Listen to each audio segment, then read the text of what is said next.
की दुनिया में आपका स्वागत है। नमस्कार मित्रों, मैं हूं रामजी भाई, आपके लिए एक छोटी सी कहानी लेकर आया हूं। बात उस समय की है जब मेरी पहली पुस्तक प्रकाशित हुई थी, 101 कहानियां। लोकहित प्रकाशन लखनऊ ने छापा था। हमारे कॉलेज के समय के एक बड़े विद्वान आचार्य थे, संस्कृत और व्याकरण के बड़े ज्ञाता थे। अब वो इस दुनिया में नहीं है, इसलिए उनका नाम नहीं लूंगा। उस समय मैं उनके घर पर गया, प्रणाम किया और बैठ गया। हमने गुरुजी से कहा, गुरुजी देखिए, एक हमने एक किताब लिखी है, आप इसे देखेंगे, पढ़ेंगे और कुछ सुझाव देंगे तो आगे हम अपनी लेखनी में सुधार कर पाएंगे। उन्होंने 2 मिनट किताब के कुछ पन्ने पलटे और फिर हमारी तरफ देख कर बोले, कहिए नए लेखक महोदय, चाय पियोगे? अब पीने की इच्छा तो नहीं थी, फिर भी वो इतने सीनियर थे हमारे, इतने बुजुर्ग थे कि उनके आग्रह को मैं टाल नहीं सका और हमने कहा, हाँ गुरुजी, चाय पिएंगे। फिर उनका दूसरा सवाल था, कैसे चाय पियोगे? चरित्रवान के चरित्रहीन?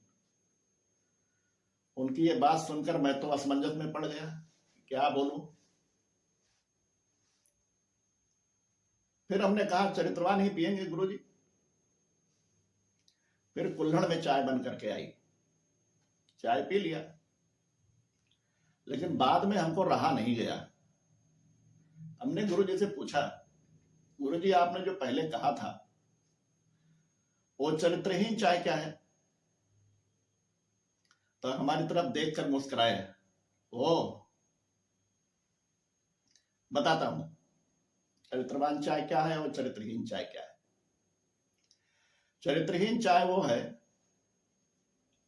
जो एक प्याली में आती है,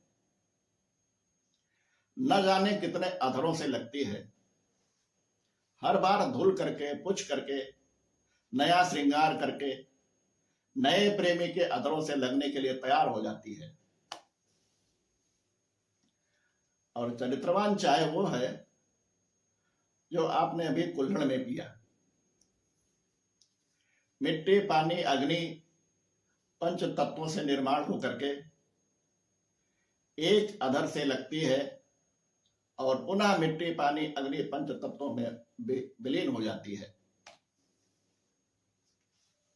वो चरित्रवान चाय है। चरित्रवान चाय और चरित्रहीन चाय में ये अंतर है। हमें भी सुनकर आनंद आ गया। आइए सुने तो कुछ अच्छा सुने। अगले हफ्ते फिर एक नई कहानी आपके लिए लेकर के आएंगे। नमस्कार।